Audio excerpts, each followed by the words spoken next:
রাজধানীর বনলতা আবাসিক এলাকাবাসীর অভিযোগ, রান্নার জন্য তারা গ্যাস পান মধ্যরাতে আর তা চলেও যায় ভোর ৬টার পর।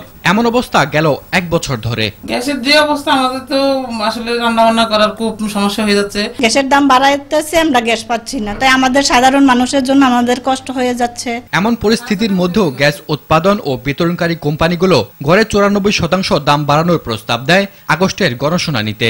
যদিও দাম বাড়ানোর যৌক্তিকতা প্রমাণ করতে পারেনি একটি কোম্পানিও, তারপরেও দাম বাড়ছে।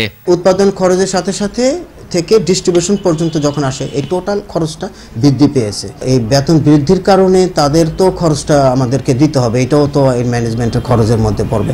অবশ্য দাম কতটা বাড়ছে তা জানাতে রাজি হয়নি বিআরসির এই কর্মকর্তা। তবে সূত্র বলছে, বাসাবাড়িতে ২ চুলার দাম ৬৫০ টাকা থেকে বেড়ে ৮০০ টাকা, আর ১ চুলার নতুন দাম হতে পারে ৬৫০ টাকা। আর রূপান্তরিত প্রাকৃতিক গ্যাস বা সিএনজির দাম হতে পারে গড়ে প্রতি ইউনিট ৪৫ টাকা।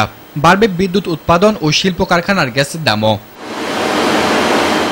জ্বালানি বিশেষজ্ঞরা পুরো বিষয়টিকে অযৌক্তিক বলছেন। সেটা গণশুনানিতে প্রমাণিত হয়েছে যে বেতন বাড়ার কারণে যে বাড়তি রেভিনিউ দরকার তার থেকেও বেশি বিভিন্ন কোম্পানিতে সারপ্লাস রয়ে গেছে, এবং সেই সারপ্লাস অর্থ সমন্বয় করলে আর বাড়ানোর দরকার পড়ে না। যৎসামান্য ২-১টা কোম্পানির রেভিনিউ ঘাটতি আছে, সেটাকে ওই উদ্বৃত্ত রেভিনিউ দিয়ে তাদের রেভিনিউ ঘাটতি সমন্বয় করলে আর মূল্য বাড়ানোর দরকার পড়ে না। নানা অজুহাতে কিছুদিন পর পর দেশের মানুষের ওপর দামের খড়গ না চালিয়ে নতুন গ্যাস ক্ষেত্র আবিষ্কার ও উত্তোলনের পরামর্শ দিলেন এই বিশেষজ্ঞ।